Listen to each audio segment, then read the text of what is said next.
Hello friend, welcome to my channel JD science classes में आप सभी का स्वागत है। जैसा कि हम एसएससी जीडी के लिए जो है सामान्य ज्ञान के 50 प्रश्नों के प्रैक्टिस कर रहे हैं, तो आज का हमारा ये प्रैक्टिस सेट नंबर 8 नंबर का होगा। ठीक है, तो आशा करता हूँ आप सभी अच्छे होंगे और आपकी तैयारी अच्छी चल रही होगी। अगर आप हमारे चैनल पर नए हैं तो चैनल को भी सब्सक्राइब कर लीजिएगा और बेल आइकन प्रेस कर दीजिएगा ताकि आपको नोटिफिकेशन मिलता रहेगा। आइए देखते हैं, पहला प्रश्न है कि प्राचीन काल में कंपकार शब्द का संबंध से था। तो यहाँ पे आपका सही ऑप्शन कौन सा हो जाएगा? राइट आंसर कौन सा हो जाएगा?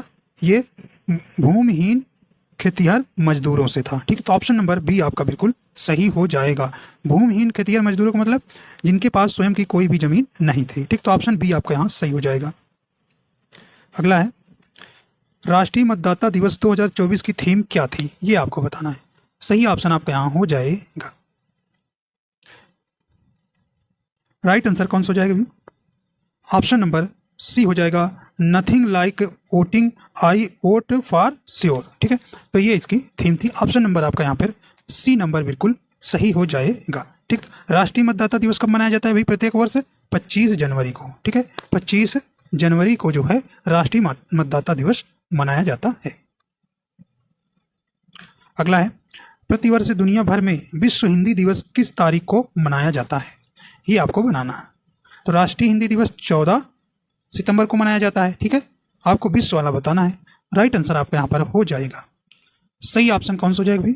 ऑप्शन नंबर सी हो जाएगा 10 जनवरी को। ठीक है, 10 जनवरी को ऑप्शन नंबर सी आपका सही हो जाएगा। इस वर्ष की विश्व हिंदी दिवस की थीम क्या है? हिंदी पारंपरिक ज्ञान से कृत्रिम बुद्धिमत्ता तक।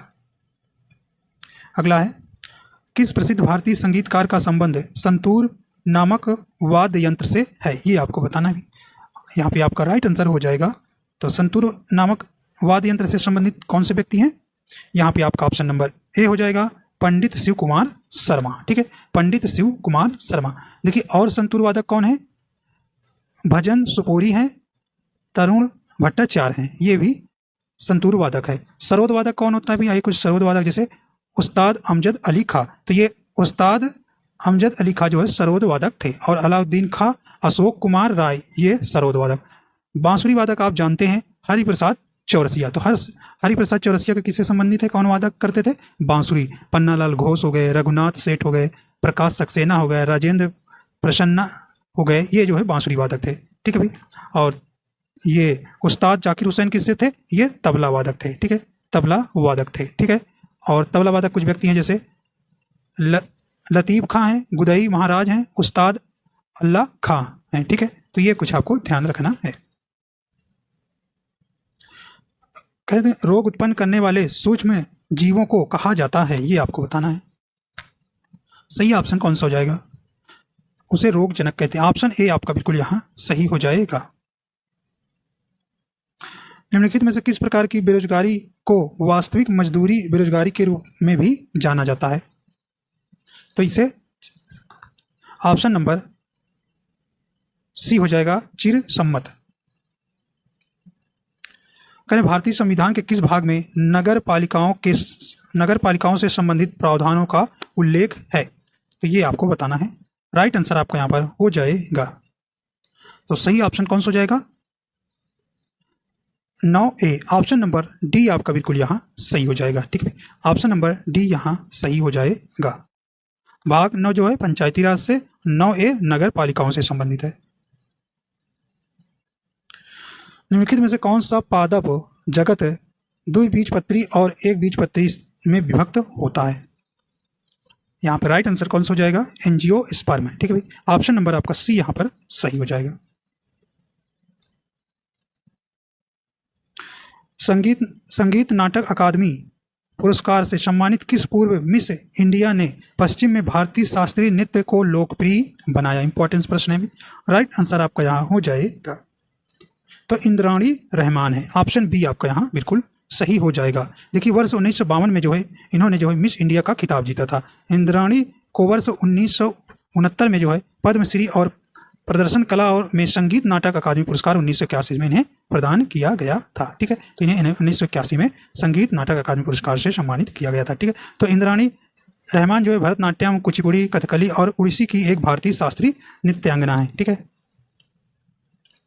इनमें से कौन सा संघाई सहयोग संगठन एससीओ का 9वां अस्थायी सदस्य देश बना है? तो ये आपको बताना है भी। राइट आंसर आपका यहाँ पर हो जाएगा कौन सा है? तो राइट आंसर हो जाएगा डी नंबर, ईरान। ठीक है, ईरान। तो इसमें कुल कितने, इसके पूर्व थे 8 देश थे, अब 9 देश हो गए हैं। ठीक है, तो कौन कौन थे? भारत, पाकिस्तान, रूस, चीन, कजाकिस्तान, तजाकिस्तान, किर्गिस्तान और उज्बेकिस्तान इसमें शामिल पहले से थे। ठीक है, अगला है, किस स्वतंत्रता सेनानी को भारतीय क्रांति की जननी के तौर पर जाना जाता है? ये आपको बताना है भी। यहाँ पे आपको ध्यान देना है। देखिए, इन्होंने जो है 1907 में पहली बार विदेशी धरती पर मतलब जर्मनी में झंडा फहराया था भारतीय। ठीक है, तो वो कौन है भाई? यहाँ पे आपका राइट आंसर हो जाएगा ए नंबर, मैडम भीकाजी कामा। ठीक है, इन्होंने 1907 में जो है सर्वप्रथम जो है पहली बार विदेशी धरती पर जर्मनी में जो है झंडा फहराया था। ठीक है, ये आपको यहाँ पर ध्यान रखना है। इन्हें जो है भारतीय क्रांति की जननी कहा जाता है। अगला है, विंध्य और सतपुड़ा पर्वतमालाओं के बीच कौन सी नदी बहती है? ये इंपॉर्टेंस प्रश्न है, भी कई बार प्रश्न आया है ये। राइट आंसर हो जाएगा आपका कौन सा?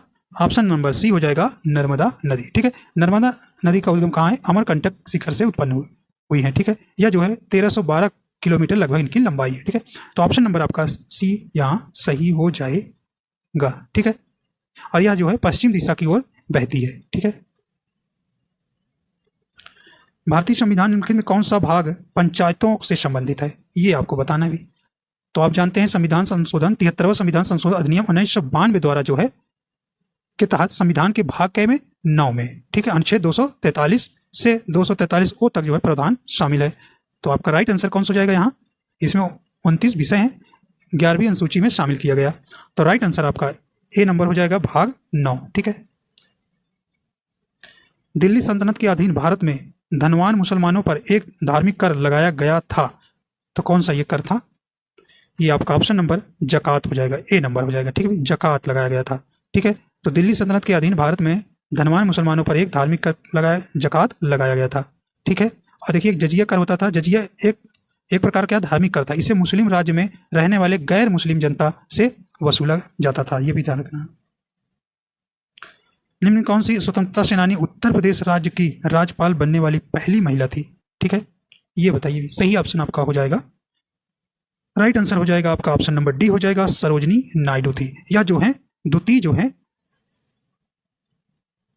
भारतीय राष्ट्रीय कांग्रेस की अध्यक्ष बनने वाली महिला अध्यक्ष थी। ठीक है, और भारत की जो है पहली। ठीक है, ये आपको ध्यान रखना है। तो ये उत्तर प्रदेश की थी भाई। ठीक है, इनकी एक पुस्तक है द गोल्डन थ्रेशोल्ड, ये पूछी गई है कि द गोल्डन थ्रेशोल्ड नामक पुस्तक किसने लिखा है भाई? तो ये इन्होंने सरोजनी नायडू ने। ठीक है, और ये आप जानते हैं कि ये भारतीय राष्ट्रीय कांग्रेस की दूसरी महिला अध्यक्ष थी। ठीक है,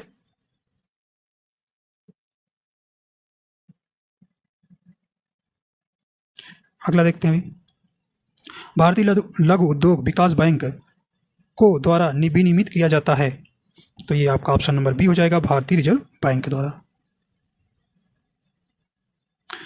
विरूपाक्ष मंदिर स्थित है, तो ये आपको बताना है विरूपाक्ष मंदिर कहाँ स्थित है। राइट आंसर हो जाएगा, तो ये जो है ये कर्नाटक के विजयनगर जिले के हम्पी में स्थित है। ठीक है, ऑप्शन ए आपका सही हो जाएगा। कर्नाटक के विजयनगर जिले में हम्पी में विरूपाक्ष मंदिर स्थित है। ठीक है, यह मंदिर जो है शिव के एक रूप श्री विरूपाक्ष को समर्पित है। भारतीय संविधान का अनुच्छेद 40 ग्राम पंचायतों का संगठन एक है, ये आपको बताना है। राइट आंसर हो जाएगा सी नंबर, राज्य का नीति निर्देशक तत्व है। ठीक है, तो ये आयरलैंड से लिया गया है, आपको ध्यान रखना है। तो अनुच्छेद 40 ग्राम पंचायतों का संगठन है, एक है किसका? राज्य के नीति निर्देशक तत्व। ठीक है, किसी स्थान पर तापमान, आर्द्रता, वर्षा, वायु वेग आदि के संदर्भ में वायुमंडल की प्रतिदिन की परिस्थिति का उस स्थान का कहलाती है। तो ये क्या कहलाती है भाई? मौसम कहलाता है। ऑप्शन ए आपका बिल्कुल यहाँ सही हो जाएगा। नालंदा विश्वविद्यालय प्राचीन काल का एक महत्वपूर्ण शिक्षा केंद्र किस राज्य में स्थित है? तो ये किस राज्य में है? ये बिहार में था। ठीक है, ये आपको ध्यान रखना है। ऑप्शन नंबर बी आपका सही हो जाएगा। ठीक है, ऑप्शन नंबर आपका यहाँ कौन सा हो जाएगा?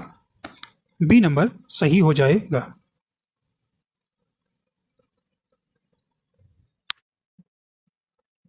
अगला है, कजरी भारत की एक लोकगीत और नृत्य शैली है, इसकी उत्पत्ति में हुई थी। तो ये आपका ऑप्शन नंबर सी हो जाएगा, उत्तर प्रदेश में। कह रहे हैं कि इस्लामी चंद्र कैलेंडर में पहला महीना कौन सा है? तो ये कौन है? मुहर्रम है। ठीक है, ऑप्शन नंबर कौन सा हो जाएगा? ए नंबर। गांधी इरविन समझौता कब हुआ था? तो ये आपको बताना है। यहाँ पे आपका राइट आंसर हो जाएगा ऑप्शन नंबर कौन सा हो जाएगा भी? ऑप्शन बी हो जाएगा। 1931 में जो है गांधी और इरविन के मध्य जो है एक समझौता हुआ था। ऑप्शन नंबर बी आपका यहाँ सही हो जाएगा। निम्नलिखित में किस अनुच्छेद में गिरफ्तारी और निरोध से संरक्षण का उल्लेख है? तो ये आपको ध्यान रखना है कौन सा अनुच्छेद है। तो ऑप्शन नंबर बी हो जाएगा अनुच्छेद 22। ठीक है, अनुच्छेद 20 किससे संबंधित है? अपराध के लिए दोष सिद्ध के संबंध में संरक्षण। ठीक है, और अनुच्छेद 24 में कारखानों में बाल श्रम आदि का निषेध बताया गया है। अनुच्छेद 18 में उपाधियों का अंत। ब्रिटिश संसद ने रेगुलेटिंग एक्ट पारित किया कब किया गया था? तो ये आपका राइट आंसर हो जाएगा, ऑप्शन ए हो जाएगा 1773 में। 2011 की जनगणना के अनुसार महिला साक्षरता दर लगभग कितनी प्रतिशत है? तो ये आपको बताना है कितनी है लगभग। तो यहाँ पे महिला साक्षरता दर आपका लगभग में देखिए 65.46%। तो यहाँ पे देखिए आपका कौन हो जाएगा? सी नंबर, 65% लगभग में। ठीक है, भारत की साक्षरता दर देखा जाए तो 74.04% है। ठीक है, ये आपको ध्यान रखना है। और केरल की सबसे ज्यादा साक्षरता दर है और बिहार की सबसे कम। क्रिकेट में गेंद को हवा में से ऐसे मारना कि गेंद बाउंड्री के पार हो जाए, रन के बराबर होता है, तो ये आप जानते हैं उसे सिक्स कहते हैं। तो ऑप्शन डी हो जाएगा। कृष्णा नदी भारत के स्पेस राज्य से होकर बहती है, ये आपका कौन सा हो जाएगा भी? आपका ऑप्शन नंबर बी हो जाएगा, कर्नाटक राज्य से। ठीक है, तो कृष्णा नदी का उद्गम जो है महाबलेश्वर से होता है। ठीक है, कृष्णा नदी का अपवाह जो है कर्नाटक, महाराष्ट्र, तेलंगाना व आंध्र प्रदेश में पड़ता है। ठीक है, इनमें से कौन केंद्रीय जांच ब्यूरो के नए विशेष निदेशक बने हैं? तो ये अजय भटनागर बने हैं। ऑप्शन ए हो जाएगा। निम्नलिखित कौन सा संयुक्त क्षेत्र के उद्योग का एक उदाहरण है? तो आपका कौन सा राइट हो जाएगा? यहाँ पे ऑप्शन नंबर हो जाएगा बी नंबर, मारुति उद्योग लिमिटेड। भारतीय संविधान के अनुसार भारत के राज्य विधानसभा के कार्यकाल कितना होता है? तो ये आपको बताना है। तो अनुच्छेद 170 में जो है राज्य विधानसभा के गठन का प्रावधान है, ये आप जानते हैं। तो यहाँ पे राइट आंसर हो जाएगा सी नंबर, 5 वर्ष। गुलाबो सपेरा निम्नलिखित में से किस नृत्य शैली से संबंधित है? तो आपको बताना है गुलाबो सपेरा। ये आपका सही ऑप्शन हो जाएगा ए नंबर, कालबेलिया से। तो ये कालबेलिया कई बार पूछा गया, तो ये राजस्थान का है। ठीक है, ये कालबेलिया राजस्थान का एक लोक नृत्य है, बहुत इंपॉर्टेंट है, ये आपको ध्यान रखना है। अरबी मूल ग्रंथ किताब उल हिंद द्वारा लिखा गया था, तो किताब उल हिंद पुस्तक के लेखक कौन है? ये आपको बताना है। सही ऑप्शन हो जाएगा ऑप्शन सी हो जाएगा, अलबरूनी है। ठीक है, ये अलबरूनी है।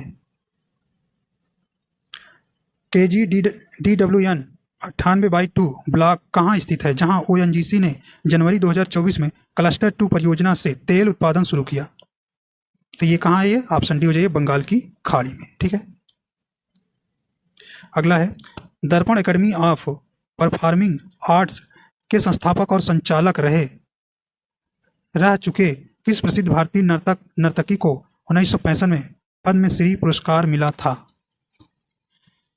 ये आपको बताना है भाई। राइट आंसर हो जाएगा मृणालिनी साराभाई को, ऑप्शन सी हो जाएगा।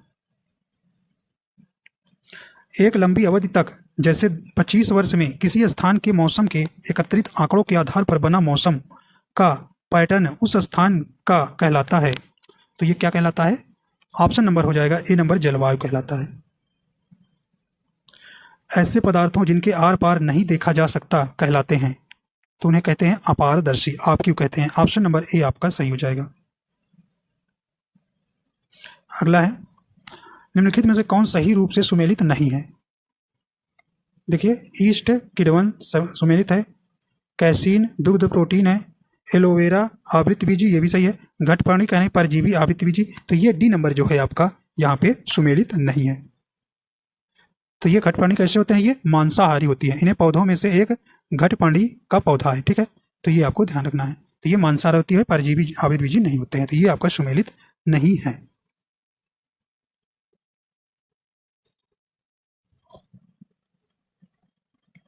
समुद्री घास निम्नलिखित तत्व का समुद्री घास निम्नलिखित तत्व का मुख्य तथा महत्वपूर्ण स्रोत है। तो ये है क्या, अभी आयोडीन है, ऑप्शन ए हो जाएगा। प्रकाश संश्लेषण प्रक्रिया के लिए निम्नलिखित में से किसकी उपस्थिति आवश्यक नहीं है। तो किसकी नहीं है अभी देखिए, सूर्य का प्रकाश, जल, कार्बन डाइऑक्साइड आवश्यक है लेकिन ऑक्सीजन की नहीं। हवाई जहाज के टायरों को चौड़ा करने में निम्नलिखित में से कौन सी गैस प्रयुक्त होती है। तो ये कौन सी है, नाइट्रोजन गैस, ऑप्शन सी आपका यहाँ सही हो जाएगा। कहने कि निम्नलिखित कथनों पर विचार कीजिए। कथन ए कहने कि सोते समय तीव्र प्रकाश अवांछनीय होता है। कारण आर कहने कि तीव्र प्रकाश में शरीर में मेलाटोनिन का उत्पादन अधिक होता है। तो नीचे दिए गए सही उत्तर चुनिए, ये आपको बताना है। तो यहाँ पे आपका ऑप्शन नंबर सी हो जाएगा, ए सत्य है किंतु आर क्या है, असत्य है। कहना कि लाल स्याही बनाई जाती है, तो ये आपको बताना भी, लाल स्याही बनाई जाती है, तो ये आपका ऑप्शन हो जाएगा इयोसिन से बनाई जाती है। ऑप्शन नंबर आपको यहाँ पर कौन सा हो जाएगा, डी नंबर सही हो जाएगा।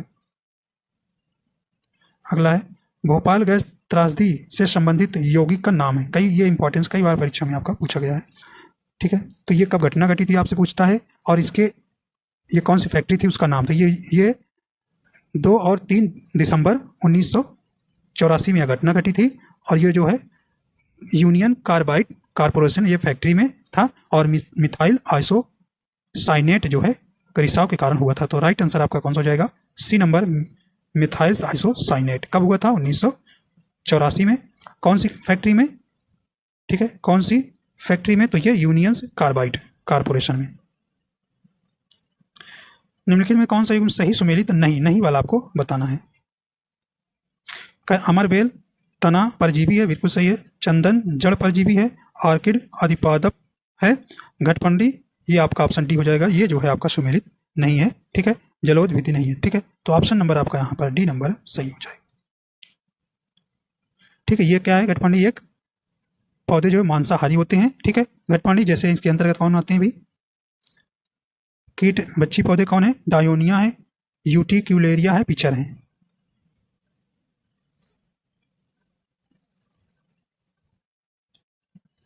अगला कहने की हींग प्राप्त की जाती है, तो हींग किससे प्राप्त की जाती है। ऑप्शन नंबर कौन सा हो जाएगा आपका यहाँ, ऑप्शन बी हो जाएगा, जड़ों के निष्कर्षण से। अगला है देश के सबसे बड़े रेलवे प्लेटफॉर्म का अनावरण कहाँ किया गया है। तो ये आपका ऑप्शन नंबर कौन सा हो जाएगा, धारवाड़ कर्नाटक में। ऑप्शन आपका बी यहां पर सही हो जाएगा। 1526 में पानीपत के प्रथम युद्ध में बाबर ने किस सुल्तान को पराजित किया था, ठीक है। किसको किया था भी, तो ये इब्राहिम लोदी को, ठीक है। ऑप्शन नंबर आपका लोदी वंश का समाप्त होता है और मुगल सल्तनत की स्थापना करते हैं बाबर, ठीक है। तो ये आपका ए नंबर सही हो जाएगा। देखिए बाबर के द्वारा 4 प्रमुख युद्ध लड़े गए थे, पानीपत का युद्ध, खानवा का युद्ध 1526 में, ठीक है, और चंदेरी का युद्ध 1528 में, और घग्गर का युद्ध 1529 में, ठीक है। तो कैसे याद करना है, पानी पिया, खाना खाया, चाय पिया, घर गया, ठीक है। अगला है किस राज्य में जल जन अभियान का शुभारंभ किया गया है। तो ये आपका राइट आंसर हो जाएगा, डी नंबर, राजस्थान में। अगला है हार्नबिल महोत्सव का 24वां संस्करण किस नागा हेरिटेज विलेज में संपन्न हुआ। तो ये हुआ कौन सा, तो राइट आंसर आपका यहाँ पर हो जाएगा, तो ये किसामा गांव में संपन्न हुआ, ठीक है। ऑप्शन नंबर यहाँ पर आपका डी नंबर सही हो जाएगा, ठीक है। ये आपको ध्यान, तो हार्नबिल महोत्सव जो है ये आपका ध्यान रखना है, तो ये नागालैंड का उत्सव है, ठीक है। तो इस प्रकार जो है आपके 50 प्रश्न पूरे हो जाते हैं, ठीक है। तो आशा करता हूँ ये आपको पसंद आएगा। अगर पसंद आया तो लाइक एंड शेयर कर दीजिएगा, चैनल पर नए तो चैनल को सब्सक्राइब कर लीजिएगा। मिलते हैं नए प्रैक्टिस सेट के साथ, ठीक है भाई। तो वीडियो देखने के लिए आपको बहुत बहुत धन्यवाद।